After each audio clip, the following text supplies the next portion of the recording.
Umaaray na ang mga nagtitinda ng baboy dahil sa mataas na farm gate price nito na umaabot na ng halos 300 pesos.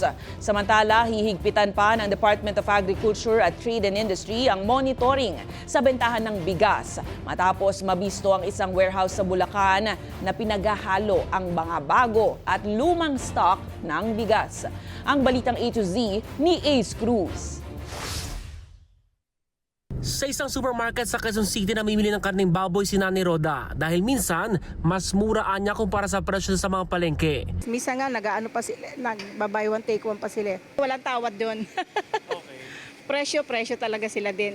Pero himutok ng meat vendor sa palengke na si Nanay Belinda, hindi nila kaya magbaba ng presyo bagkus ay tumaas pa ang presyo ng karneng baboy ng hanggang 80 pesos. Dahil ito sa mataas na farm gate price na umaabot ng hanggang 270 pesos mula sa dating 180 pesos kada kilo. Hindi na halos namin kaya mga biyahero.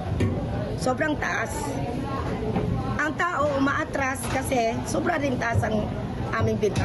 Ang laman na dating 300 pesos kada kilo, 380 pesos na ngayon. Tumaas naman ng 40 pesos ang presyo ng pigi. Personal itong idinulog ng vendor sa Department of Agriculture o DA. Ma-aksyonan naman nila, nababaan naman kasi hindi na namin kaya eh. Farm price. Ang laki na po nalulugi namin mga biyahero. Mataas talaga yan. Mataas. Ano po dapat? Well, you have to consider that there is ASF na ang populasyon dati ng baboy sa Pilipinas is 15 million heads eh. Ngayon, ang estimated population is only 7.5 million heads eh. So, talagang tumaas. No? And feed cost tumaas din. But reasonable would be 200, 220, minsan 180, di ba? Gayunman, tiniyak ng kalihim na kanilang pag-aaralan ang supply chain sa bentahan ng karne.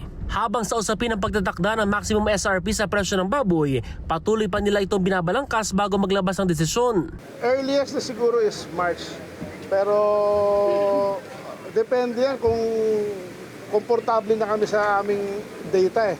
No, or informasyon. Ayaw ko magkamali at may tamaan na sektor eh. Samantala, nagkasa ng market monitoring ang DA at Department of Trade and Industry sa Commonwealth Market para suyurin kung sumusunod ang mga natitinda sa itinakdang presyo ng iba't ibang produkto. Sumusunod naman ang retailers sa maximum SRP ng imported na bigas na 55 pesos kada kilo. Pero hindi ba masabi ng ahensya kung mapapaaga ba ang pag-relief sa ipinatupad na Food Security Emergency for Rice dahil kailangan pang lalong mapababa ang presyo ng imported na bigas. Ang regular meat na pinag-uusapan natin is yung maximum price ng imported rice. Eh, no?